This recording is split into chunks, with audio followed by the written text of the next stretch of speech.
December ২০২২-এর এক শীতল সকাল ছিল। মুম্বাইয়ের আকাশ হালকা কুয়াশাচ্ছন্ন, সমুদ্রের বাতাস আর্দ্র এবং ধীর ছিল। কিন্তু বান্দ্রা ওয়েস্টের এই বিশাল প্রাসাদের ভেতরে সবকিছু এক অদ্ভুত নিস্তব্ধতায় জমে গিয়েছিল। এই প্রাসাদেই থাকত অনন্যা মেহরা, সেই মেয়েটি যার সম্পর্কে একসময় বলা হতো যে তার জীবন কোনো চিত্রতারকার চেয়ে কম কিছু নয়। রূপ, অর্থ, খ্যাতি সবই যেন তার পায়ের নিচে ছিল।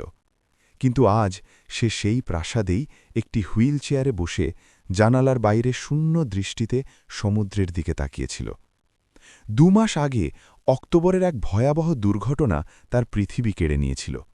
তার বাবা মা, তার স্বামী সব এক পলকে তার কাছ থেকে দূরে চলে গিয়েছিল। শুধু সে বেঁচে গিয়েছিল, ভগ্ন, আহত এবং সবথেকে যন্ত্রণাদায়ক এক সত্যের সাথে। তার পা দুটি এখন তার শরীরের অংশ তো ছিল, কিন্তু তার জীবনের সাহারা ছিল না। ডাক্তাররা পরিষ্কার বলে দিয়েছিলেন যে তার পুনরায় হাঁটার সম্ভাবনা প্রায় নেই বললেই চলে। কিন্তু আসল কষ্ট শুধু এটা ছিল না যে সে হাঁটতে পারত না, বরং এটা ছিল যে জীবনের চাকচিক্যের পেছনে সে সবসময় অহংকারের দেয়াল তুলে রেখেছিল। আর এখন সেই অহংকার আর একাকিত্বের মাঝে সে নিজের যন্ত্রণায় নিজেই ডুবে যাচ্ছিল। তার ব্যক্তিগত নার্স পূজা তার পেছনে দাঁড়িয়েছিল, হাতে শাল এবং ওষুধ। সে বলল, ম্যাম, আপনি যদি ক্লান্ত হয়ে যান তবে ভেতরে চলুন। অনন্যা একটি হালকা কিন্তু অত্যন্ত তিক্ত হাসি দিয়ে বলল, ক্লান্ত হওয়া পূজা? আমি সেই দিন থেকে ক্লান্ত হয়েছি যেদিন আমার পৃথিবী শেষ হয়েছিল। এখানে বসি বা ঘরে, তাতে কি এসে যায়? বাতাসের দোলায় পাতাগুলো নড়ছিল, কিন্তু অনন্যার জীবনে সবকিছু স্থবির হয়ে গিয়েছিল। সে জানত না যে কিছুদিনের মধ্যেই এই প্রাসাদের দরজায় এক সাধারণ দরিদ্র যুবক তার ভাগ্য বদলাতে আসছে, এবং সেই আগত মুহূর্তটি তার ভেঙে যাওয়া জীবনের গল্প চিরতরে বদলে দেবে। পরের দিন সন্ধেবেলা বান্দ্রার বাতাস কিছুটা ভারী ছিল। সমুদ্র থেকে আসা ঠান্ডা আর্দ্র বাতাস এই বিশাল প্রাসাদের নিস্তব্ধতাকে আরও গভীর করে তুলছিল। অনন্যা নিজের হুইলচেয়ারে বসে দূরের আকাশের দিকে তাকিয়েছিল, মুখে সেই একই তিক্ততা আর হার মেনে নেওয়া ক্লান্তি। পূজা শান্তভাবে দাঁড়িয়েছিল, কিন্তু দুজনের মাঝে এক গুমোট নিস্তব্ধতা ছিল, যেন জীবন নিজেই থমকে গেছে। তখনই গেটের বাইরে কারো ধীরে ধীরে হেঁটে আসার শব্দ শোনা গেল। পূজা সতর্ক হয়ে বলল, ওখানে কে? এটি একটি ব্যক্তিগত এলাকা। কিন্তু জবাবে শুধু একটি বিনীত ও মৃদু কণ্ঠস্বর এল, নমস্তে দিদি, আমার নাম রবি কুমার। আমি মালিশ এবং ঐতিহ্যগত থেরাপি করি। শুনেছি এখানে কারো গুরুতর আঘাত লেগেছে। যদি অনুমতি দেন তবে আমি সাহায্য করতে চাই। পূজা অবাক হয়ে গেল। অন্যদিকে অনন্যা তার দিকে তাকালও না, শুধু তার সাধারণ পোশাকের ওপর নজর বুলিয়ে একটি অবজ্ঞা ভরে হেসে উঠল। এক তিরস্কার ভরা হাসিতে সে বলল, তুমি আমার সাহায্য করবে? এই প্রাসাদের ভেতরে প্রবেশ করার যোগ্যতাও তোমার নেই, আর তুমি আমার পা ঠিক করবে? অনন্যার কণ্ঠস্বর সমুদ্রের বাতাসের চেয়েও তপ্ত ও কটু ছিল। রবির কাছে প্রতিটি শব্দ তীরের মতো লাগল, কিন্তু তার মুখে সেই একই শান্ত ভাব ছিল। সে বলল, ম্যাম, আমি জোর করছি না। কখনো কখনো ভগবান তাদের হাত দিয়েই সাহায্য করেন যাদের সম্পর্কে আমরা ভাবিও না।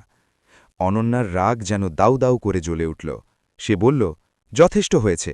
ডাক্তাররা হার মেনে নিয়েছেন, আর তুমি এক দরিদ্র মালিশওয়ালা হয়ে চমৎকার দেখাবে? রবি মাথা নিচু করে বলল, আমি কিছু নই ম্যাম, যা হয় ভগবান করেন, আমি শুধু মাধ্যম। অনন্যার ধৈর্যচ্যুতি ঘটল। কষ্ট, রাগ আর অহংকার একসাথে উপচে পড়ল। সে বলল, ঠিক আছে, যদি তুমি এতই মহান হও তবে প্রমাণ করো। যদি তুমি আমাকে দাঁড় করিয়ে দিতে পারো, হাঁটার যোগ্য করে তোলো, তবে আমি তোমাকে সবকিছু দেব, আমার বাড়ি, আমার টাকা, এবং হ্যাঁ, আমি তোমার স্ত্রীও হয়ে যাব। পূজার হাত কেঁপে উঠল, কিন্তু রবি শুধু চুপচাপ তাকে দেখতে থাকল। তার চোখে না ছিল লোভ, না ছিল ভয়, ছিল শুধু দয়া এবং এক অদ্ভুত গভীরতা। সে ধীরে ধীরে বলল, যদি এটাই আপনি চান তবে আমি চেষ্টা করব। অনন্যা ভেতর থেকে ফুঁসছিল, এবং সেই চ্যালেঞ্জিং রাগের মাথায় সেই ইশারা করল যে রবি শুরু করতে পারে। রবি হাঁটু গেড়ে বসল এবং নিজের পুরনো থলে থেকে তেল বের করল। অত্যন্ত সাবধানতার সাথে অনন্যার পা স্পর্শ করে সে মালিশ শুরু করল। বাতাসে গরম তেলের হালকা সুগন্ধ ছড়িয়ে পড়ল। প্রথম দিকে অনন্যা তিরস্কারের সাথে হাসছিল যে কিছুই হবে না, আমি 2 মাস ধরে কিছুই অনুভব করতে পারছি না। কিন্তু কিছুক্ষণ পরেই তার মুখের রং বদলে গেল। সে একটি হালকা উষ্ণতা অনুভব করল, যেন কোনো বন্ধ শিরা ধীরে ধীরে জেগে উঠছে। তার ভেতরে কিছু একটা নড়ে উঠল। সে নিজের নিঃশ্বাস আটকে ফেলল। তারপর তার পায়ে একটি সামান্য নড়াচড়া হল, এতই ক্ষুদ্র যে অন্য কারো হয়তো নজরে আসত না। কিন্তু 2 মাসের অন্ধকারে ডুবে থাকা অনন্যার জন্য এটি ছিল সূর্যের প্রথম কিরণের মতো।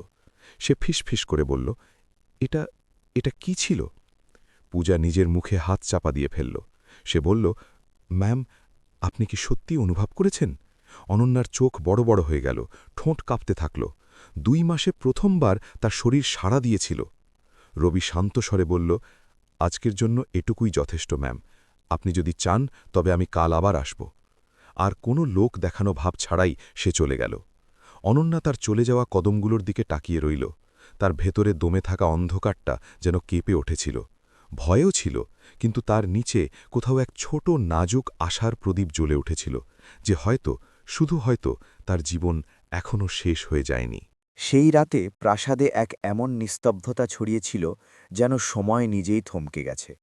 বাইরে সমুদ্রের ঢেউ নিজেদের শব্দের মাঝে ডুবে ফিরে যাচ্ছিল, কিন্তু অনন্যার ভেতরে অন্য কোনো শোরগোল জেগে উঠছিল। একটি অস্থিরতা, একটি ভয় এবং এক ক্ষীণ আশা যা নিভে গিয়েও পুরোপুরি নিভছিল না। সে হুইলচেয়ারে বসে জানালার পাশে দূরের ঝলমলে মুম্বাইয়ের আলোগুলো দেখছিল। সেই আলোগুলো যা কখনো তাকে নিজের শক্তির কথা মনে করাত, আজ তাকে আরও একা অনুভব করাচ্ছিল। তার হাত বারবার পায়ের কাছে যাচ্ছিল। সে ঠিক সেই জায়গাটি স্পর্শ করছিল যেখানে সন্ধ্যায় রবির চাপ লেগেছিল। সেটা কি সত্যিই নড়াচড়া ছিল? এই প্রশ্নটি তার মনে বারবার প্রতিধ্বনিত হচ্ছিল। পূজা দুধ নিয়ে এলে অনন্যা চুপ করে রইল। পূজা ধীরে ধীরে জিজ্ঞেস করল, ম্যাম, কষ্ট কি বেড়ে গেছে? অনন্যার কণ্ঠস্বর ভেঙে পড়েছিল। সে বলল, কষ্ট নয়, আমি শুধু বুঝতে পারছি না আজ কি হলো। 2 মাস ধরে কিছুই হলো না, আর আজ। সে বাক্যটি শেষ করতে পারল না। পূজা দেখল যে প্রথমবার অনন্যার চোখে অহংকার নয়, বরং এক ভয় এবং সামান্য আলোর আভা ছিল। রাতটা দীর্ঘ ছিল। শুরুতে সে নিজেকে বোঝালো যে সব কল্পনা ছিল, কিন্তু মনের গভীরতায় সেই নড়াচড়া তাকে বারবার ভাবতে বাধ্য করছিল। সকালে হালকা রোদ ঘরে প্রবেশ করলে পূজা নাশটা সামনে রাখল। অনন্যা কোনো বিতর্ক ছাড়াই বলল, রেখে দাও, আমি খাওয়ার চেষ্টা করব। পূজার মুখে এক হালকা স্বস্তির ছাপ দেখা গেল। 2 মাসে এটিই প্রথমবার ছিল যখন অনন্যা কোনো রাগ ছাড়াই কোনো কথা মেনে নিয়েছিল। কিন্তু অনন্যার দৃষ্টি বারবার প্রাসাদের গেটের দিকে উঠে যাচ্ছিল। সে প্রতিটি মৃদু আওয়াজে সচকিত হচ্ছিল, প্রতিটি কদমে হৃৎস্পন্দন বেড়ে যাচ্ছিল। সে নিজে মানতে চাইছিল না, কিন্তু সত্যিটা এটাই ছিল যে সে কারও অপেক্ষা করছিল। সেই আশার মাঝে ভয়ও ছিল, পাছে কালকের নড়াচড়া শুধু একটি কাকতালীয় ঘটনা না হয়। সকাল প্রায় 9টার দিকে রাস্তার মোড়ে সেই পরিচিত হাঁটা দেখা গেল। কাঁধে পুরনো থলে, মুখে বিনীত হাসি, এবং চোখে সেই শান্তি। রবি গিটের দিকে এগিয়ে আসছিল।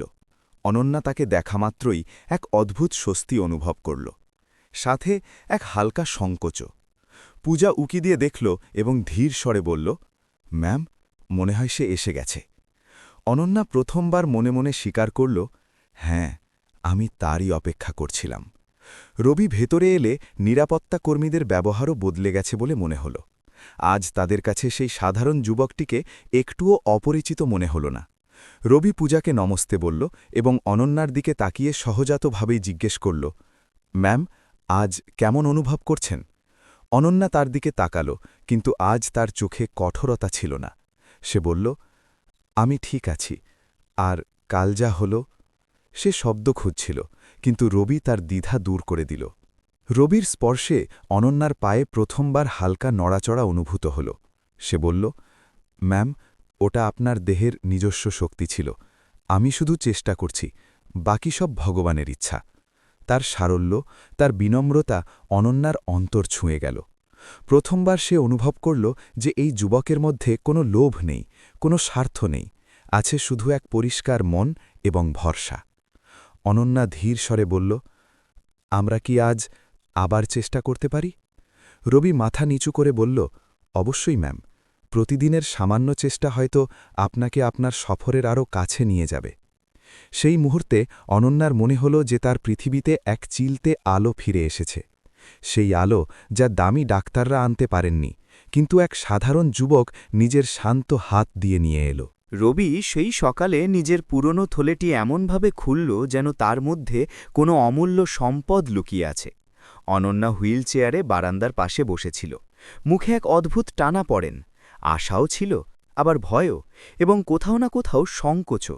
তার সবথেকে বেশি এই ভয়টাই ছিল যে গত সন্ধ্যায় যে নড়াচড়া হয়েছিল তা যেন শুধু এক নাটক প্রমাণিত না হয়। পূজা তার পাশে দাঁড়িয়েছিল, কিন্তু তার চোখেও আজ কিছু একটা বদলে গিয়েছিল। এক হালকা চমক, যেন সেও কোনো জাদুকরী মুহূর্তের অপেক্ষা করছিল। রবি নরম গলায় বলল, ম্যাম, আজ আমাদের একটু বেশি সময় লাগবে। যদি কোথাও কষ্ট হয় তবে জানিয়ে দেবেন। অনন্যা নিঃশব্দে সম্মতিতে মাথা নাড়ল। রবি তেলের কয়েক ফোঁটা নিয়ে হাতের তালুতে ঘষল এবং অত্যন্ত সাবধানতার সাথে অনন্যার পায়ে হাত রাখল।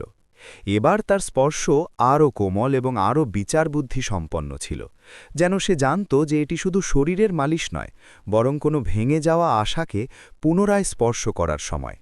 শুরুর কয়েক মিনিটে বিশেষ কিছু হল না। ঘরে শুধু তেলের হালকা সুগন্ধ এবং বাইরে থেকে আসা সমুদ্রের বাতাসের শব্দ ছিল। কিন্তু অনন্যার মন ভেতরে ভেতরে অস্থির ছিল। সে কখনো চোখ বন্ধ করছিল, কখনো খুলছিল। প্রতিটি সেকেন্ড তার কাছে ভারী মনে হচ্ছিল। 5 মিনিট, তারপর 10 মিনিট, সময় ধীরে ধীরে এগিয়ে যাচ্ছিল। তারপর হঠাৎ তার হাঁটুর উপরে কোথাও এক উষ্ণতা ছুটে গেল, হালকা করে, যেন কোনো বরফ জমে যাওয়া জায়গার নিচ থেকে গলতে শুরু করেছে।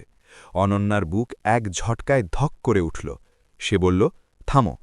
তার কণ্ঠস্বর ভয় এবং প্রত্যাশায় কাঁপছিল। রবি কোনো উত্তেজনা না দেখিয়ে শান্ত স্বরে বলল, ভালো ম্যাম, এবার শিরাগুলো আগের চেয়ে দ্রুত প্রতিক্রিয়া দিচ্ছে। শুধু শ্বাস স্বাভাবিক রাখুন। পূজা তার হাত ধরে দাঁড়িয়েছিল। তার চোখ প্রায় ভিজে গিয়েছিল।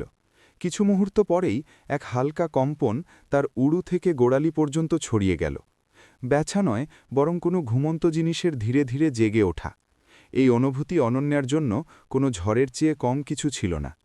2 মাসের অসারতার পর শরীরের এমন সাড়া পাওয়া যেন কোনো গভীর অন্ধকারে হঠাৎ প্রদীপ জ্বলে ওঠার মতো ছিল। রবি চাপের মাত্রা একটু সমন্বয় করল, গভীর কিন্তু নিয়ন্ত্রিত।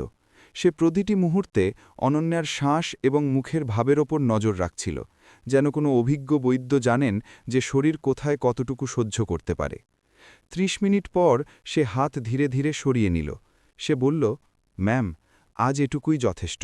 শিরাগুলো খুব ভালোভাবে সাড়া দিচ্ছে। আরও বেশি করলে শরীর ক্লান্ত হয়ে যেতে পারে। অনন্যা গভীর শ্বাস ছেড়ে দেখল যে তার শরীর ক্লান্ত ঠিকই, কিন্তু তার ভেতরে যে উজ্জ্বলতা ফুটে উঠেছিল তা সে গত 2 মাসে প্রথমবার অনুভব করেছিল। অনন্যা জিজ্ঞেস করল, রবি, ডাক্তাররা বলেছিলেন যে কোনো আশা নেই, তবে এই সব কীভাবে? তার কণ্ঠস্বর এখন ভেঙে যাচ্ছিল না, এখন তাতে অনুসন্ধিচ্ছা ছিল। রবির চোখে সেই একই সরল বিনম্রতা ছিল। সে বলল, ডাক্তাররা নিজের হিসেবে ঠিকই বলেন ম্যাম, কিন্তু কখনো কখনো শরীর নিজেই পথ তৈরি করে। আমরা শুধু চেষ্টা করি। অনন্যা তার দিকে তাকিয়ে এক মুহূর্তের জন্য মৌন হয়ে রইল। এই ছেলেটি যতটা সাধারণ দেখাচ্ছিল, তার মন ততটাই অসাধারণ ছিল। আর ঠিক তখনই প্রাসাদের বাইরে একটি কালো বড় গাড়ি এসে থামল। পূজা জানালা দিয়ে দেখল, তারপর ঘুরে ধীর গলায় বলল, ম্যাম, মনে হয় রাজীব মালহোত্রাজি এসে গেছেন। অনন্যার চোখে ছড়িয়ে পড়া আশা ধীরে ধীরে সংকুচিত হয়ে সতর্কতায় বদলে গেল। সে জানত আজ অন্য কোনো সংঘর্ষ শুরু হতে চলেছে। রাজীব মালহোত্রার বড় কালো গাড়িটি যেমনই প্রাসাদের সামনে এসে থামল, পুরো পরিবেশে এক শীতল অস্থিরতা ছড়িয়ে পড়ল।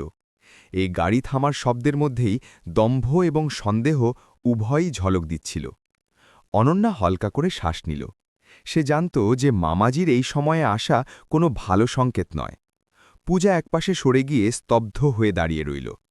রবি সম্মানজনকভাবে মাথা নিচু করল, কিন্তু রাজীবের চোখ সাথে সাথেই তার ওপর স্থির হল। তীব্র সন্দেহ এবং কোথাও না কোথাও অবজ্ঞা ভরা দৃষ্টি। রাজীব মেকি উদ্বেগের সাথে বলল, অনন্যা, শুনলাম তুমি কোনো মালিশওয়ালার কাছে চিকিৎসা করাচ্ছ। এই মালিশওয়ালা শব্দটি বলার ধরনটা এমন ছিল যেন কাদা মাখা কোনো কাপড়ের দিকে তাকাচ্ছে। রবি বিনম্রতার সাথে বলল, স্যার, আমি শুধু সাহায্য করছি। কিন্তু রাজীব হাত তুলে তাকে থামিয়ে দিল। সে বলল, তোমার সাথে কথা হচ্ছে না। তারপর সে অনন্যার দিকে ঝুঁকে বলল, তুমি বুঝতে পারছো এরা কারা হয়? এই বাড়ির সম্পদ কি সামান্য? আজ চিকিৎসা করতে এসেছে, কাল হয়তো সিন্দুক খুলে ফেলবে। তার কথায় শুধু সন্দেহ ছিল না, এক ধরনের মালিকানা সুলভ ভাব ছিল। অনন্যা দমে গেল না। সে বলল, মামা, আপনি অকারণে বেশি বলছেন। ও আমার কথায় এখানে এসেছে। রাজীবের চোখ সরু হয়ে গেল। সে বলল, তোমার কথায়? ডাক্তার পরিষ্কার বলেছিলেন যে তোমার পায়ে কোনো আশা নেই, আর এখন তুমি কোনো অজানা লোকের উপর বিশ্বাস করছো? এই কথাটি অনন্যার মনে তীরের মতো লাগল। সে থেমে গিয়ে বলল, দুর্ঘটনার পর আমি ভেঙে পড়েছিলাম, হ্যাঁ, কিন্তু তার মানে এই নয় যে প্রতিটি মানুষ আমাকে ধোঁকা দেবে। রাজীব ঘাড় ঘুরিয়ে রবির দিকে তাকালো এবং বলল, আর তুমি কোন অধিকারে আমার ভাগ্নির এত কাছে দাঁড়িয়ে আছো? কত টাকা নিয়েছ তুমি? পূজা তৎক্ষণাৎ বলল, স্যার, রবি 1 টাকাও চায়নি। রাজীব কয়েক মুহূর্তের জন্য থমকে গেল। তারপর আরও বেশি সন্দেহপ্রবণ হয়ে উঠল। সে বলল, আরে বাহ, বিনা পয়সায় কেউ কেন রোজ রোজ আসবে? এই দুনিয়ায় ফ্রিতে কেউ ভালো কাজ করে না, বুঝেছ? অনন্যার মুখ শক্ত হয়ে গেল। সে বলল, যদি তার কারণে 2 মাস পর আমার পায়ে নড়াচড়া আসে, তবে আপনি একে লোভ বলুন, আমি একে আশা বলি। ঘরের পরিবেশ হঠাৎ জমে গেল। রবি অনন্যার দিকে তাকালো, তার চোখে বিস্ময় নয়, বরং সম্মান ছিল। রাজীব এই পরিবর্তন হজম করতে পারল না। সে বলল, তার মানে তুমি এখন এই ছেলের উপর ভরসা করতে শুরু করেছ? তার কণ্ঠে অবজ্ঞার চেয়ে ভয়ে বেশি ছিল, তার আধিপত্য হারানোর ভয়। সে কড়া স্বরে বলল, ঠিক আছে, কাল থেকে এই ছেলে এই বাড়িতে আসবে না, এটিই আমার সিদ্ধান্ত। অনন্যার সাথে সাথে কোনো দ্বিধা ছাড়াই বলল, না, এটি আমার বাড়ি এবং ও আসবে যতক্ষণ আমি চাইব। রাজীবের মুখে রাগ আর অবিশ্বাসের এক তুফান একসাথে ফুটে উঠল। তার জন্য এটি শুধু চিকিৎসা ছিল না, এটি ছিল তার নিয়ন্ত্রণের বাঁধ ভেঙে যাওয়ার শুরু। রবি পরিবেশ শান্ত করার চেষ্টা করল। সে বলল, ম্যাম, যদি চান তবে আমি। কিন্তু অনন্যা তাকে থামিয়ে দিয়ে বলল, না রবি, তুমি কালও আসবে, এটি আমার সিদ্ধান্ত। রাজীব গভীর শ্বাস নিল, কিন্তু তার চোখে যে আগুন জ্বলে উঠেছিল তা পরিষ্কার বলে দিচ্ছিল যে এই সংঘাত এখানেই শেষ হবে না। আর সেই মুহূর্তে কিছু না বলেও তিনজনে অনুভব করতে পারল যে আগত দিনগুলোতে এই প্রাসাদে শুধু চিকিৎসায় নয়, সংঘর্ষও হতে চলেছে। প্রাসাদে রাজীব মালহোত্রা চলে যাওয়ার পর এক এমন নিস্তব্ধতা ছেয়ে গিয়েছিল যা শুধু দেয়ালে নয়, বরং অনন্যার হৃদয়েও বসে গিয়েছিল। তার হুইলচেয়ার জানালার পাশে থেমেছিল, যেখান থেকে সমুদ্রের দূরের শব্দ কখনো প্রশান্তি দিত, কিন্তু আজ তাতেও অস্থিরতা ছিল। কিছুক্ষণ আগে পর্যন্ত যে আশা তার ভেতরে ধীরে ধীরে অঙ্কুরিত হচ্ছিল, রাজীবের শব্দগুলো যেন তাকে শীতল করে দেওয়ার চেষ্টা করছিল। কিন্তু এবার অনন্যা ভেঙে পড়ার মতো ছিল না। পূজা ধীরে ধীরে তার কাছে এসে বলল, ম্যাম, আপনি ঠিক আছেন? অনন্যা হালকা ক্লান্ত শ্বাস ছেড়ে বলল, ঠিক নেই পূজা, কিন্তু আগের মতো ভেঙে পড়ব না। তার কণ্ঠে সেই স্থিরতা ফিরে আসছিল যা একসময় তার পরিচয় ছিল। ওদিকে রাজীব বাইরে গাড়ির দিকে যেতে যেতে ফোনের ওপর বিরক্ত হয়ে বলছিল, হ্যাঁ, মিটিং কালই ডাকো, পাওয়ার অফ অ্যাটর্নির কাগজগুলোও বের করো, অনন্যার ওপর নজর রাখা জরুরি এবং ওই ছেলেটার ওপরও। তার কণ্ঠে উদ্বেগ নয়, বরং নিয়ন্ত্রণ হারানোর ভয় পরিষ্কার ছিল। ভেতরে রবি নিজের জিনিসপত্র গোছাতে গোছাতে থেমে থেমে অনন্যার দিকে তাকাচ্ছিল। তার মুখে আজ এক অন্য ধরনের দায়বদ্ধতা এবং দ্বিধা ছিল। সে ধীর স্বরে বলল, ম্যাম, যদি আমার কারণে বাড়িতে অশান্তি বাড়ে তবে আমি কাল। অনন্যা তৎক্ষণাৎ তাকে থামিয়ে দিল। সে বলল, রবি, যদি তুমি না আসো তবে জয়টা রাজীবের হবে, আমার নয়। আর আমি এখন কারো আদেশে বাঁচতে চাই না, নিজের শক্তিতে বাঁচতে চাই। তুমি আসবে কালও, এবং যতক্ষণ প্রয়োজন ততক্ষণ।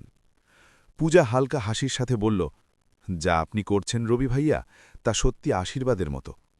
রবির মনে আজ এক আলাদা বোঝা ছিল, যেন সে অনুভব করছিল যে সামনের পথ শুধু চিকিৎসার নয়, সংঘর্ষেরও হতে চলেছে।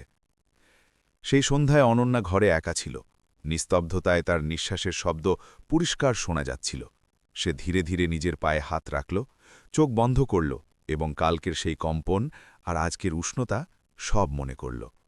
সেই স্মৃতিগুলোর মধ্যে এক নতুন জেদ মিশেছিল, যে এখন সে কারো করুণা বা কারো সিদ্ধান্তের ওপর নির্ভর করবে না। সে হুইলচেয়ারের হাতল ধরল, শরীরটা সামান্য সামনের দিকে ঝুঁকাল এবং ধীরে ধীরে চাপ দিল।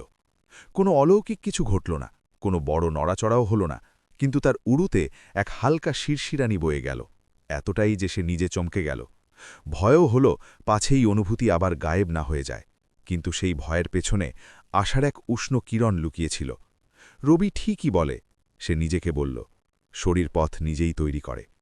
ঠিক সেই মুহূর্তে পূজা ঘরে ঢুকল এবং তাকে ওভাবে দেখে ঘাবড়ে গেল। সে বলল, ম্যাম, আপনি পড়ে যেতে পারতেন। অনন্যা হাসল, দীর্ঘদিন পর এক শান্ত হাসি। সে বলল, পূজা, আজ আমি কারোর জন্য নয়, নিজের জন্য চেষ্টা করেছি। তার শব্দগুলোর মধ্যে সেই তেজ ছিল যা মাসখানেক ধরে নিখোঁজ ছিল। পূজার চোখ ভিজে গেল।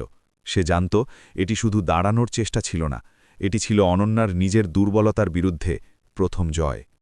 ঘরে হালকা বাতাস বইল এবং অনন্যা প্রথমবার অনুভব করল যে আগামী সময় যদিও কঠিন হতে পারে, বিশেষ করে রাজীবের ষড়যন্ত্রে ভরা, কিন্তু সে এখন আর একা নয়, না নিজের লড়াইয়ে, না নিজের প্রত্যাশায়।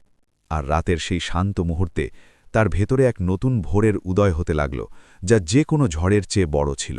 পরের দিন সকালে প্রাসাদে হালকা ঠান্ডা ছিল, কিন্তু বাতাসে এক এমন শ্বাসরোধকারী পরিবেশ ভাসছিল যা অনন্যার মনের ওপরও ভর করছিল।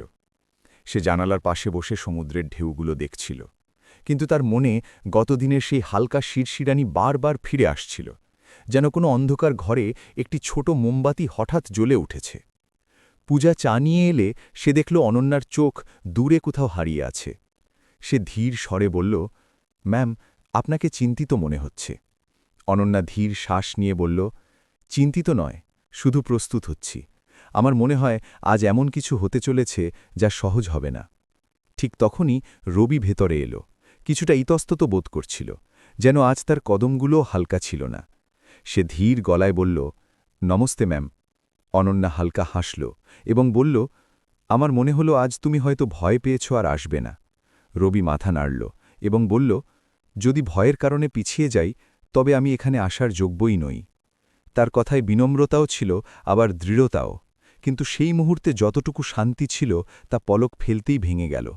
বাইরে থেকে চড়া আওয়াজ আসছিল, কদম ফেলার শব্দ, কাগজপত্রের এবং আধিপত্যের শব্দ। রাজীব মালহোত্রা 2 উকিল এবং এক অ্যাকাউন্টেন্টকে নিয়ে ভেতরে প্রবেশ করল। উকিলদের মধ্যে একজন এসেই ঘরটি পর্যবেক্ষণ করল, যেন সে আগে থেকেই জানত যে এখানে কোনো অসম্মতি হতে চলেছে। রাজীবের চোখে আজ পুরো পরিকল্পনা স্পষ্ট ছিল। সে চড়া স্বরে বলল, অনন্যা, আমাদের কিছু জরুরি কাগজে সই করিয়ে নিতে হবে। তোমার স্বাস্থ্যের অবস্থা দেখে এই দায়িত্ব আমাকেই সামলাতে হবে, ডাক্তারও এটাই বলেছেন। এটি শোনামাত্রই অনন্যার ভেতরে কিছু একটা ভেঙে পড়ল। সে বলল, কোন ডাক্তার, কখন কথা হলো? তার চোখে সন্দেহের এক তীক্ষ্ণ ঝিলিক ফুটে উঠল। সে কাগজগুলোর দিকে না তাকিয়েই বলল, কোন ডাক্তারের সাথে কথা বলেছেন আপনি মামা, আর কখন? রাজীব এক পলক থেমে আবার জোর দিয়ে বলল, অনন্যা, তুমি আবেগপ্রবণ হয়ে পড়ছ। এই ছেলে রোজ ফ্রিতে কেন আসছে? দুনিয়ায় মানুষ স্বার্থ ছাড়া কিছু করে না। সে সরাসরি রবির দিকে আঙুল তুলল এবং বলল, আমার ওকে বিশ্বাসযোগ্য মনে হচ্ছে না। উকিলদেরও অস্বস্তিকর মনে হল, যেন রাজীবের অভদ্রতা তাদের প্রত্যাশার চেয়ে বেশি ছিল। রবি শান্ত স্বরে বলল, স্যার, আমি শুধু সেটাই করছি যা আমি কথা দিয়েছিলাম। আমার কাজ শুধু ম্যামের অনুমতিতে চলে। রাজীব ক্ষেপে গিয়ে বলল, একে আমি বাড়ি থেকে বের করে। কিন্তু তার কথা শেষ হবার আগেই অনন্যা চড়া গলায় বলল, যথেষ্ট হয়েছে। ঘর জুড়ে নিস্তব্ধতা নেমে এলো। অনন্যা দৃঢ় স্বরে বলল, কেউ আমাকে বলবে না যে আমার জন্য কোনটা ঠিক, আর আমি কোনো কাগজে সই করব না যতক্ষণ আমি নিজে না চাইব। রাজীবের মুখ রাগে, অপমানে এবং নিয়ন্ত্রণ হারানোর ভয়ে লাল হয়ে গেল, কিন্তু সে কিছুই করতে পারল না। ধীরে ধীরে সে বাইরে চলে গেল, তার পেছনে উকিলরাও। কিন্তু যাওয়ার সময় তাদের একজনের নজরে পরিষ্কার ছিল যে রাজীবের কথায় কিছু একটা গড়বড় আছে। দরজা বন্ধ হতেই অনন্যার শ্বাস দ্রুত হতে লাগল। রবি ধীরে ধীরে বলল, আজ আপনি খুব বড় লড়াই জিতে নিয়েছেন। অনন্যা তার দিকে তাকিয়ে বলল, না রবি, আজ তো শুধু শুরু হলো, আসল লড়াই এখন সামনে। আর এটাই সত্যি ছিল, কারণ ঠিক সেই সময় বাইরে যাওয়ার সময় রাজীবের মুখে এক নতুন এবং আরও বিপজ্জনক পরিকল্পনার সংকেত ফুটে উঠছিল, যেন এই ঝড় এখনও দূরে নয়, বরং দোরগোড়ায় দাঁড়িয়ে আছে। দুপুরের বৃষ্টি ধীরে ধীরে প্রাসাদের আকাশকে আরও ভারী করে তুলছিল। ফোঁটার ক্রমাগত শব্দ ঘরের নিস্তব্ধতাকে আরও গভীর করে তুলছিল। অনন্যা জানালার পাশে বসেছিল, কিন্তু তার মন কোথাও দূরে ঘুরে বেড়াচ্ছিল। রাজীবের লাল চোখ, তার বিরক্তি এবং তার পেছনে লুকিয়ে থাকা কোনো অন্ধকার পরিকল্পনা। পূজা পর্দা ঠিক করতে করতে বলল, ম্যাম, আজ মামাজি কিছু প্রয়োজনের চেয়ে বেশি খ্যাপা মনে হচ্ছেন, আমার ভয় ভয় লাগছে। অনন্যা ধীর গলায় বলল, আমারও পূজা, কিন্তু ভয় পেয়ে পিছিয়ে আসব না, শুধু জানি না তারা পরবর্তী পদক্ষেপ কী নেবে। তার শব্দগুলোর মধ্যে এই দ্বিধা এবং শক্তি দুটোই একসাথে ছিল। তখনই বাইরে গেটের দিক থেকে এক জোরালো শব্দ হল, যেন কেউ গেট জোরে ধাক্কা মেরেছে। অনন্যা চমকে জানালার দিকে এগিয়ে গেল। সেখানে সে দেখল কালো রেইনকোট পরা দুজন লোক রবিকে ঘিরে ধরে তাকে কিছু জিজ্ঞাসাবাদ করছে।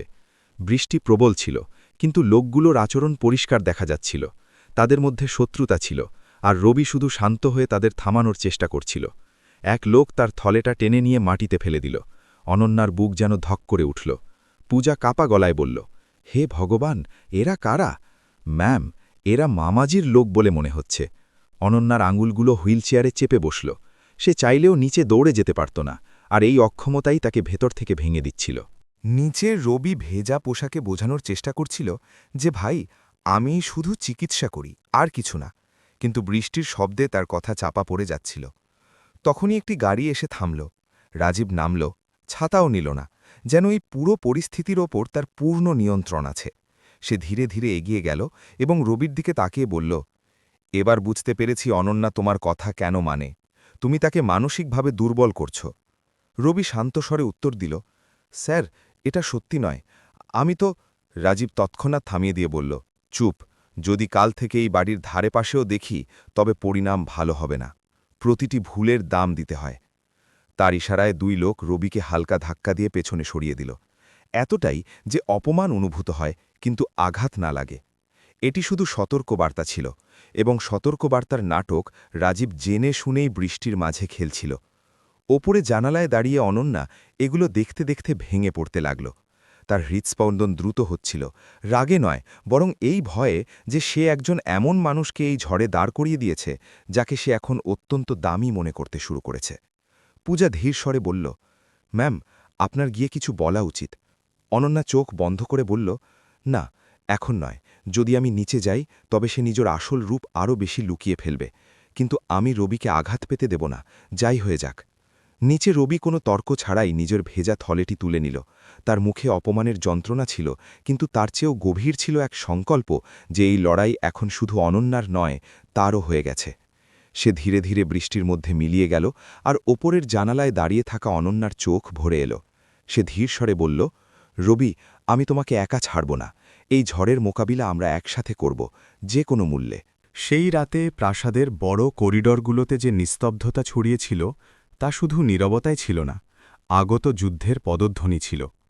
রাত ধীরে ধীরে প্রাসাদে নেমে আসছিল, কিন্তু এবার অন্ধকারের বোঝা শুধু বাইরে ছিল না, অনন্যার হৃদয়েও এক ভারী ভাব নেমে এসেছিল। ঘরের হালকা আলোয় বসে সে বারবার জানালার বাইরে দেখছিল, কিন্তু তার চোখের সামনে বারবার সেই দৃশ্যটি ঘুরছিল। ভেজা পোশাকে রবি, তার চোখে সেই নিস্তব্ধ যন্ত্রণা, এবং কিছু না বলে পেছনে ফিরে চলে যাওয়া। সে আগে কখনো এমন অস্থিরতা অনুভব করেনি, হয়তো এই জন্য যে শেষবার যখন সে কাউকে নিজের আপন মানুষকে হারিয়েছিল, সেখানে তার পুরো পরিবার ছিল, আর আজ সেই পুরনো ভয় নতুন চেহারার সাথে তাকে ঘিরে ধরেছিল। পূজা ঘরে এলো এবং ধীরে ধীরে বলল, ম্যাম, ওষুধ খেয়ে নিন, না হলে সারা রাত ঘুম আসবে না। অনন্যা নজর না ঘুরিয়েই বলল, ঘুম আজ আসবে না পূজা। ওষুধও আমাকে আরাম দিতে পারছিল না পূজা। তার আওয়াজ ধীর ছিল, কিন্তু ভারী, যেন কোনো গভীর ক্ষতের উপর হাত রাখা হয়েছে। কয়েক মুহূর্ত পর সে জানালার দিকে তাকিয়ে ফিসফিস করে বলল, তুমি দেখলে তো, যদি আজ রবির কিছু হয়ে যেত। সে চুপ ছিল, কিন্তু তার চোখে চিন্তা ছিল, ভয় ছিল না। আমি আর কোনো আপনজনকে নতুন করে হারাতে পারব না পূজা, আর নয়। পূজার মুখে হালকা দুশ্চিন্তা ফুটে উঠল, কিন্তু সে শুধু তার পাশে বসে বলল, ম্যাম, আপনি একা নন, আর রবিও আপনাকে ছেড়ে যাবে না। গভীর রাত হতে হতে প্রাসাদ শান্ত হয়ে গিয়েছিল, কিন্তু অনন্যার মন আরও অস্থির। সে প্রথমবার নিজের ভেতরে জেগে ওঠা সম্পর্কের কোনো নাম দেওয়ার চেষ্টা করছিল না, সে শুধু সেটাকে বোঝার চেষ্টা করছিল। এর মধ্যে স্নেহ ছিল, ভরসা ছিল, আর সবথেকে বেশি ছিল ভয়। সে ধীরে ধীরে হুইলচেয়ারের ব্রেক খোলে এবং ঘরের মাঝখান পর্যন্ত আসে। মেঝে ঠান্ডা ছিল, কিন্তু তার ভেতরে এক উষ্ণ ঢেউ উঠছিল, জেদ আর আশার। সে নিজের পায়ের ওপর হাত রাখল, গভীর শ্বাস নিল, এবং মনে মনে বলল, যদি আমি সত্যিই লড়তে চাই, তবে আমাকে নিজেকে প্রমাণ করতে হবে, তার জন্য এবং নিজের জন্যেও। সে ধীরে ধীরে শরীরকে সামনের দিকে ঝোঁকাল, পায়ের ওপর একটু চাপ দিল। প্রথমে হালকা ঝিনঝিনানি হল, তারপর একটি তীব্র টান, যেন কোনো পেশি অনেক দিন পর জেগে উঠেছে। তার হাঁটুতে ব্যথাও ছিল, কিন্তু সেই ব্যথার মধ্যে একটি ছোট আশা লুকিয়েছিল। সে আরও জোরবিল, কিন্তু শরীর টলে গেল। তখনই পূজা দ্রুত ভেতরে এসে তাকে সামলাল। সে বলল, ম্যাম, যদি আপনি পড়ে যেতেন। অনন্যার শ্বাস দ্রুত ছিল, কিন্তু তার চোখে আগের চেয়ে বেশি আলো ছিল। সে বলল, পূজা, আমি পড়ে যেতে ভয় পাই না। আমি শুধু এই ভেবে ভয় পাচ্ছি যে যদি কাল রবি ফিরে না আসে তবে। এই কথাটে বলতেই প্রথম অশ্রুবিন্দু তার গালে গড়িয়ে পড়ল। পূজা ধীরে তার হাত ধরে বলল, ম্যাম, যারা মন থেকে আসে তারা মন থেকেই ফিরেও আসে। অনন্যা মাথা নিচু করল এবং তার নজর ফোনের দিকে আটকে গেল। সে কয়েকবার ফোনটা তুলল, আবার রাখল। ভয় আর চাওয়ার লড়াই চলছিল। আমি কি তাকে কল করব? যদি মামা জানতে পারেন তবে? কিন্তু যদি সে ওখানে একা অনুভব করে তবে? এসব ভাবতে ভাবতে হঠাৎ সে জানালার দিকে ঘুরে ধীর স্বরে বলল, রবি, যা হয়েছে তা আমাদের মাঝের শেষ রেখা নয়। এটি তো মাত্র শুরু। কাল তুমি আসবে। আমি তোমাকে বলতে চাই যে আমি এখন আর একা লড়তে চাই না। বাইরে বৃষ্টি থেমে গিয়েছিল, কিন্তু বাতাসে এখনও ভারী ভাব ছিল, যেন সকাল হওয়ার আগে রাত নিজেও শ্বাস আটকে দাঁড়িয়ে আছে। আর সেই রাতে ঘরের নিস্তব্ধতায় অনন্যার একটিই প্রার্থনা প্রতিধ্বনিত হতে থাকল, যে কাল রবি যেন ওই গেটে আবার দেখা দেয়, নিরাপদ আর হাসি মুখে, যেমন সব সময় আসত। সকালের ঠান্ডা হাওয়া এখনও পুরোপুরি উজ্জ্বল হয়ে ওঠেনি, কিন্তু প্রাসাদের জানালায় পড়া হালকা আলো অনন্যার অস্থিরতাকে আরও স্পষ্ট করে দিচ্ছিল। সে রাতভর খুব কমই চোখ বন্ধ করতে পেরেছিল। প্রতিটি শব্দে সচকিত হয়ে যাচ্ছিল, প্রতিটি পার হয়ে যাওয়া ছায়াকে রবি ভেবে নিচ্ছিল, আর প্রতিবার হতাশ হচ্ছিল। পূজা যখন ধীরে ঘরে প্রবেশ করল, সে অনন্যার চোখের ক্লান্তি আর মনের অস্থিরতা দুটোই পড়তে পারল। সে বলল, ম্যাম, আজ তো আপনি একদমই বিশ্রাম নেননি। অনন্যা ধীর স্বরে বলল, বিশ্রাম কিভাবে করি পূজা? যদি আজও সে না আসে তবে হয়তো আমি শুধু নিজেকেই নয়, নিজের আশাকেও হারিয়ে ফেলব। পূজা হালকা হাসির সাথে বলল, ম্যাম, খাঁটি মানুষরা ফিরে অবশ্যই আসেন, হোক না একটু দেরি। ঠিক সেই সময় নিচ থেকে খুব জোরে নয়, কিন্তু পরিচিত চাকার এক ধীর শব্দ শোনা গেল। সেই কাঠের ক্যাঁচক্যাঁচানি, সেই কদমের নিয়মিত ছন্দ। অনন্যার হৃৎপিণ্ড যেন হঠাৎ ধরকানি ভুলে গেল, তারপর দ্রুত ফিরে এলো। সে জানালার দিকে ঝুঁকে দেখল এবং সেখানে গেটের কাছে রবিকে দেখা গেল। আজ তার জামাকাপড় পরিষ্কার ছিল, কিন্তু মুখে হালকা ক্লান্তির ছায়া ছিল। পূজা উত্তেজিত হয়ে বলল, ম্যাম দেখুন, ও এসে গেছে। অনন্যার চোখে স্বস্তি নেমে এলো, কিন্তু কিছু সেকেন্ডের মধ্যেই তার নজর রবির ধীর হাঁটা আর হাতের তালুতে থাকা হালকা ক্ষতের ওপর আটকে গেল। রবি ঘরে পৌঁছলে অনন্যা কোনো সময় নষ্ট না করে জিজ্ঞেস করল, এই চোট কিভাবে লাগল? কাল কি ওই লোকগুলো কিছু করেছে? রবি সাথে সাথে নজর নিচু করে নিল এবং বলল, না ম্যাম, শুধু রাস্তায় পিছলে গিয়েছিলাম। কিন্তু তার কণ্ঠে সেই জড়তা ছিল যা সত্য গোপনকারীদের কাছে থাকে। অনন্যা নরম কিন্তু দৃঢ় স্বরে বলল, আমার কাছে মিথ্যে বলো না, আমি সব দেখেছি। তুমি অভিযোগ কেন করো না? রবি কয়েক মুহূর্তের নিস্তব্ধতার পর ধীরে বলল, কারণ ম্যাম, অভিযোগ করলে শুধু ভয়ে বাড়ে আর সাহস কমে। যদি আমি ভয়ে পেয়ে পিছিয়ে যেতাম তবে কাল যা কিছু হয়েছে তার অর্থ ওই লোকগুলোই বের করত। আর আমার মনে হল আপনার আমাকে প্রয়োজন। আমি নিজের অপমান নিয়ে নয়, আপনার অবস্থা নিয়ে বেশি চিন্তিত। তার চোখে প্রথমবার হালকা কাঠিন্য দেখা গেল, শান্তি নয় বরং সিদ্ধান্তের কাঠিন্য। এটি রবির নতুন রূপ ছিল। এর মধ্যেই রবি পকেট থেকে একটি ছোট ভাঁজ করা কাগজ বের করল। সে বলল, ম্যাম, এটা আমি রাতে বাড়ির দরজায় সাঁটানো পেয়েছিলাম। কাগজটি শুকিয়ে গিয়েছিল, কিন্তু তার উপর লেখা শব্দগুলো যেন এখনই রক্ত দিয়ে লেখা হয়েছে, দূরে থাকো। এটি শেষ সতর্কবার্তা। অনন্যা কাগজটি ধরল আর তার হাত আপনা আপনি ঠান্ডা হয়ে গেল। এটি এখন শুধু হুমকি ছিল না, এটি ছিল ঘোষণা যে খেলা এখন খোলাখুলি শুরু হয়ে গেছে। অনন্যা জিজ্ঞেস করল, রবি, তোমার কি ধারণা আছে এটা কে করেছে? রবি গভীর শ্বাস নিল এবং বলল, হয়তো ওই লোকগুলোই, অথবা অন্য কেউ যার ভয় আছে যে আমি আপনার সাথে দাঁড়িয়ে আছি। ঘরের বাতাস হঠাৎ ভারী হয়ে গেল। অনন্যার আঙুলগুলো কাঁপল, কিন্তু এবার ভয়ে নয়, এক অটল সাহসে। সে ধীরে বলল, যেই এটা করছে তার মনে হচ্ছে ভয় দেখিয়ে আমাদের আলাদা করে দেবে, কিন্তু আর নয়। আমি পিছিয়ে আসব না রবি। রবি প্রথমবার মন থেকে হাসল এবং বলল, তবে ম্যাম, আজ থেকে লড়াই আর একা হবে না, আমরা দুজন মিলে লড়ব। আর সেই সকালে যখন সূর্য মেঘের আড়াল থেকে উঁকি দিচ্ছিল, প্রাসাদে প্রথমবার কারো মনে হল যে ঝড়কে ভয় পাওয়ার সময় শেষ হয়ে গেছে, এবার মোকাবিলা করার সময়। রবি ঘর থেকে বেরোতেই প্রাসাদে এক অদ্ভুত নিস্তব্ধতা ছড়িয়ে গেল, কিন্তু অনন্যা অনুভব করছিল যে এই নিস্তব্ধতা স্বাভাবিক ছিল না, যেন ঘরের দেওয়ালগুলো কিছু লুকাচ্ছে। সে নিজের ঘরে বসে সেই সতর্কবার্তার ছোট কাগজটি হাতে নিয়ে ধীরে ধীরে ভাঁজ করছিল আর খুলছিল। তার উপর লেখা শব্দগুলো এটি শেষ সতর্কবার্তা এখন আর শুধু ভয় তৈরি করছিল না, বরং এক সত্যের দিকে ইঙ্গিত করছিল যে বিপদ রবির জন্য বাইরে থেকে নয়, সম্ভবত এই ঘরের ভেতর থেকেই আসছে। পূজা ধীরে বলল, ম্যাম, আপনার কি সত্যিই মনে হয় ঘরের ভেতরে কেউ জড়িত আছে? অনন্যার চোখ হালকা শক্ত হল এবং সে বলল, শুধু সন্দেহ নয় পূজা, আমার মনে হচ্ছে কেউ জানে যে রবি আমার জন্য কতটা প্রয়োজনীয়, আর সেই আমাকে ভাঙার চেষ্টা করছে। এরই মাঝে নিচের হল থেকে কোনো ফোনের তীক্ষ্ণ ঘণ্টির শব্দ শোনা গেল। অনন্যা আপনা আপনি জানালার দিকে তাকাল। নিচে নিরাপত্তারক্ষী অর্জুন ফোনে কথা বলছিল। তার পিঠ শক্ত ছিল আর আওয়াজ চাপা, কিন্তু তার দুটি শব্দ পরিষ্কার শোনা গেল, রবি এবং নজর রাখা। এটি শুনে অনন্যার শ্বাস হালকা আটকে গেল। যখন অর্জুন ফোন রেখে গেটের দিকে দ্রুত পা বাড়াল, তার হাঁটার মধ্যে সেই ঘাবড়ানি ছিল না যা কোনো দুশ্চিন্তাগ্রস্ত মানুষের থাকে, বরং সেটি ছিল একজন এমন মানুষের হাঁটা যে কোনো আদেশ পালন করছে। অনন্যা সাথে সাথে পূজার দিকে ঘুরে বলল, এখনই কাউকে কিছু বলো না, আর অর্জুনকে আমার কাছে আসতে দিও না। আমার মনে হয় সেই শুধু নিরাপত্তারক্ষী নয়। জানালা দিয়ে সে দেখল যে অর্জুন বাইরে গিয়ে সেই দুই লোকের সাথে কথা বলছে যারা কাল রবিকে ঘিরে ধরেছিল।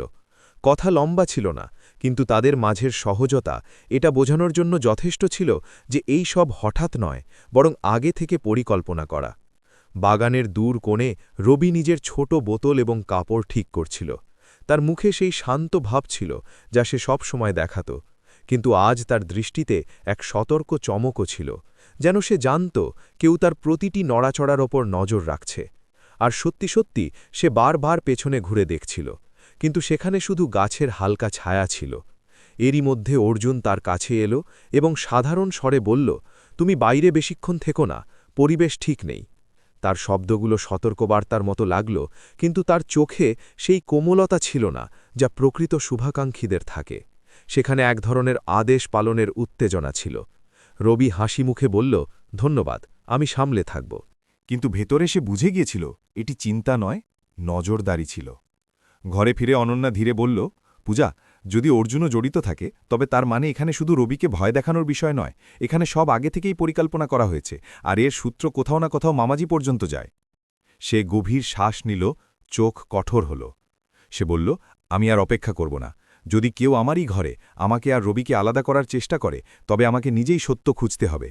আর সেই মুহূর্তে প্রথমবার অনন্যার মনে হল সে শুধু বিপদের মোকাবিলা করছে না, সে একটি এমন ঘরকে বুঝতে যাচ্ছে যেখানে প্রতিটি দেওয়াল, প্রতিটি নজর এবং প্রতিটি পদক্ষেপ সম্ভবত তার বিরুদ্ধে দাঁড়িয়ে গেছে।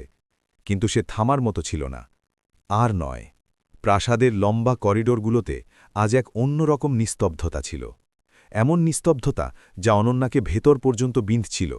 সে নিজের হুইলচেয়ার ধীরে ধীরে এগিয়ে নিয়ে নিরাপত্তা কক্ষ পর্যন্ত পৌঁছল। তার মনে শুধু একটি বিচার ছিল, অর্জুন শেষ পর্যন্ত লুকাচ্ছে কি। দরজা সামান্য খোলা ছিল এবং ভেতর থেকে ভিডিও চলার ধীর শব্দ আসছিল। সে সাবধানতার সাথে কিনারে দাঁড়িয়ে গেল। স্ক্রিনে যা দেখল তা তার শ্বাস আটকে দিল। রবির বাগানে তোলা একটি ভিডিও, এমন অ্যাঙ্গেল থেকে রেকর্ড করা যা পরিষ্কার বলে দিচ্ছিল যে কেউ এটি গোপনে বানিয়েছে। এখানে সাধারণ সিসিটিভি ফুটেজ ছিল না, এখানে নজরদারি ছিল। অর্জুন চেয়ার থেকে উঠল এবং কাউকে ফোনে বলল, হ্যাঁ স্যার, রেকর্ডিং পাওয়া গেছে, পরের নির্দেশ কি? এই স্যার কে তার জবাব অনন্যার আগে থেকেই জানা ছিল, রাজীব সিং। অনন্যার সাথে সাথে পেছনে সরে গেল যাতে অর্জুন তাকে দেখতে না পায়।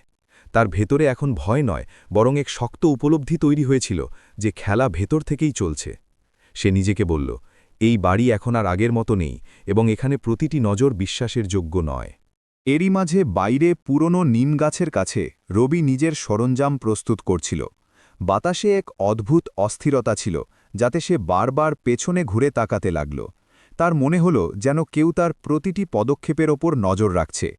তখনই একটি কালো গাড়ি ধীরে ধীরে পাশে এসে থামল। সেই দুই লোক নামল যারা আগে তাকে ধমকিয়েছিল।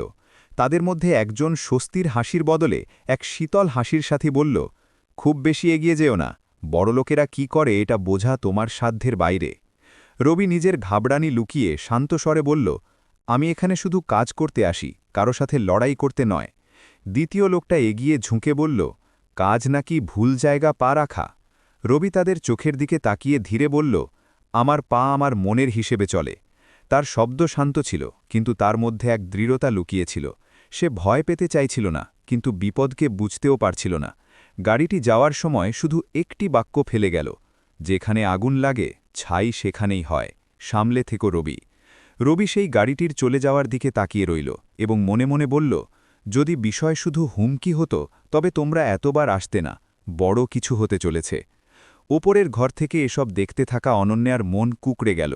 সে এখন নিশ্চিতভাবে বিশ্বাস করে নিয়েছিল যে বিষয়টি কেবল রবিকে ভয় দেখানোর নয়, এখানে তাকে আলাদা করার এক সুপরিকল্পিত চেষ্টা আছে। সে সাথে সাথে ঘরের দিকে ফিরল এবং গভীর শ্বাস নিয়ে ফোন তুলল। সে বলল, পূজা, রবিকে এখনই ভেতরে ডাকো, আর হ্যাঁ, অর্জুনের উপর নজর রেখো। সে এখন শুধু গার্ড নয়, অন্য কারো ইশারায় চলছে। পূজা ঘাবড়ানো আওয়াজে বলল, ম্যাম, মামাজি। অনন্যা ধীর স্বরে বলল, হ্যাঁ, আর এখন আমি অপেক্ষা করব না। যদি কেউ ভাবে যে আমাদের আলাদা করতে পারবে, তবে সে ভুল ভাবছে। তার শব্দ ধীর ছিল, কিন্তু তার মধ্যে প্রথমবার এমন এক শক্তি ছিল যা প্রাসাদের শান্ত বাতাসকেও বদলে দিল, যেন আগামী সময় শুধু ঝড় নয়, বরং সত্যও প্রকাশিত হতে চলেছে। দুপুরের বাতাসে আজ এক শুষ্ক তিক্ততা ছিল, যেন কোনো অদৃশ্য শক্তি প্রাসাদের ওপর চাপ সৃষ্টি করছে।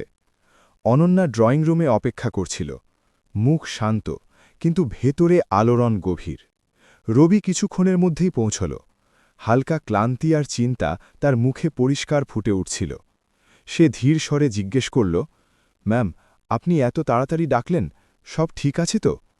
অনন্যা তার দিকে তাকিয়ে বলল, রবি, আজ আমি এমন কিছু দেখেছি যা আমাকে ভাবতে বাধ্য করেছে, আর আমি চাই না তোমার কোনো ক্ষতি হোক। রবি নিজেকে সামলে নিয়ে বলল, যদি কথা ওই লোকগুলোর বা অর্জুনের হয় তবে আমি সামলে নেব ম্যাম।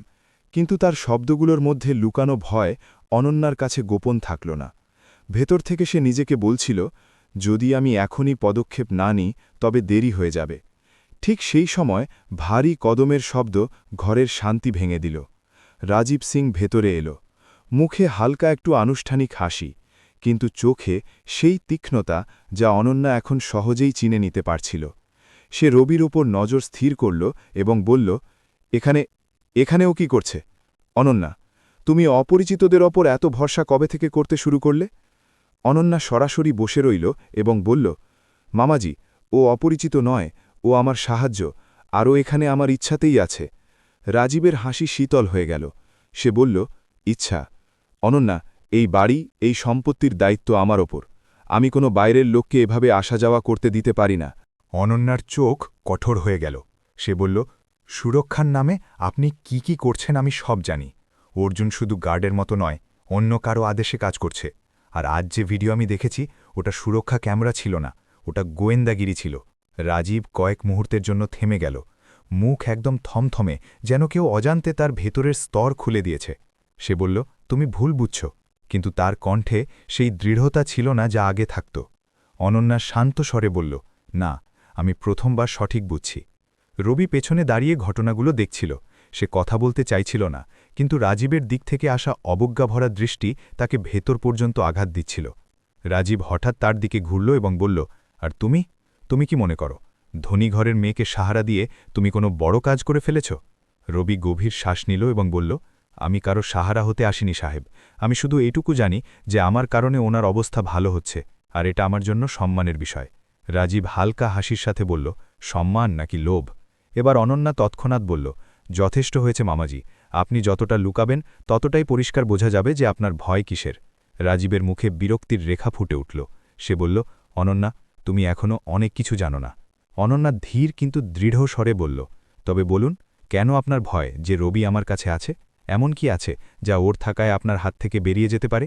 রাজীবের চোখে এক মুহূর্তের জন্য ঘাবড়ানি চমকে উঠল, এক এমন চমক যা অনন্যা আগে কখনো দেখতে পায়নি।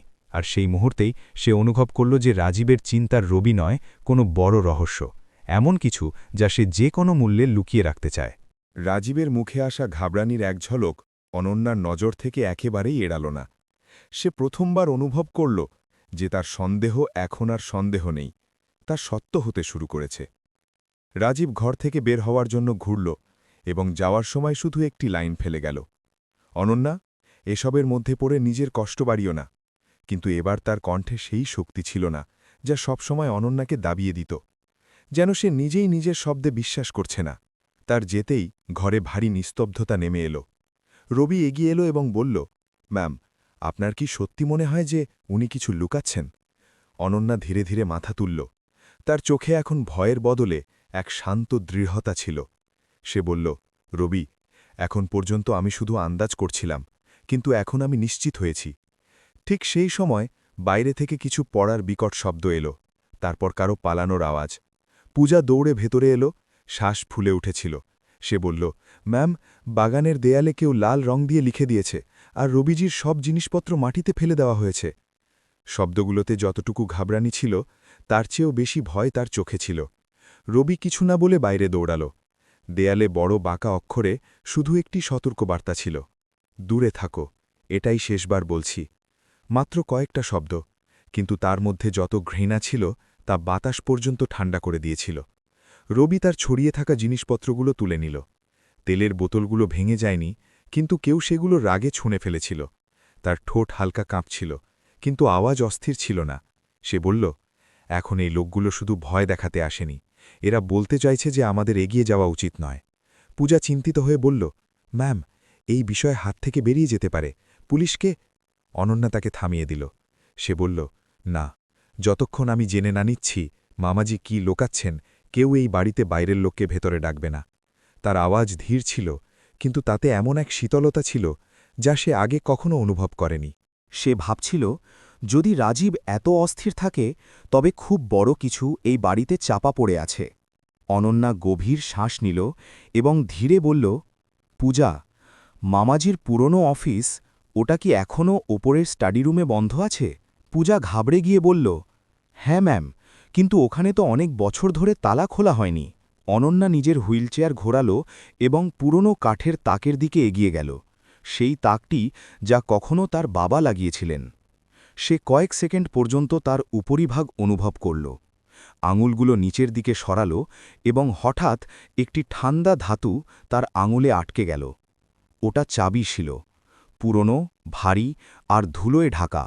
পূজা অবাক হয়ে গেল এবং বলল, ম্যাম, আপনি কিভাবে জানলেন যে চাবি এখানেই হবে?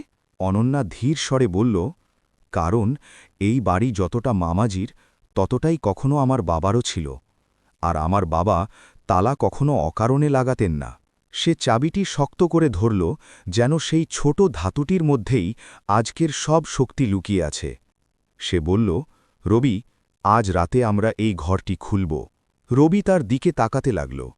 ভয়ও ছিল, আবার আনুগত্যও ছিল। সে বলল, আমি আপনার সাথে আছি ম্যাম, যাই মিলুক এই ঘরে। প্রাসাদের বাতাস হঠাৎ ভারী হয়ে গেল, যেন দেওয়ালগুলোও সেই রহস্যকে চিনতে পারছে যা বছরের পর বছর তাদের ভেতরে বন্ধ হয়ে আছে। আর সেই মুহূর্তেই অনন্যা জেনে গেল, আজকের রাত শুধু একটি ঘরের তালা ভাঙবে না, বরং সত্যের তালা ভাঙতে চলেছে। রাতের ঠান্ডা হাওয়া প্রাসাদের দেওয়ালের সাথে ধাক্কা খাচ্ছিল, যেন ওটিও জানে আজ বড় কিছু ফাঁস হতে চলেছে। অনন্যা আর রবি ধীর কদনে পুরনো স্টাডিরুমের সামনে পৌঁছাল। চাবিটি তার হাতে কাঁপছিল না, কিন্তু হৃৎস্পন্দন দ্রুত ছিল। সে চাবি তালায় ঘোরাল এবং দরজা ধীরে ধীরে খুলে গেল। ভেতরে ধুলো আর নিস্তব্ধতা ছিল, যেন ঘরটি বহু বছর ধরে কারো অপেক্ষা করছে। রবি টর্চ জ্বালিয়ে চারদিকে আলো ছড়াল।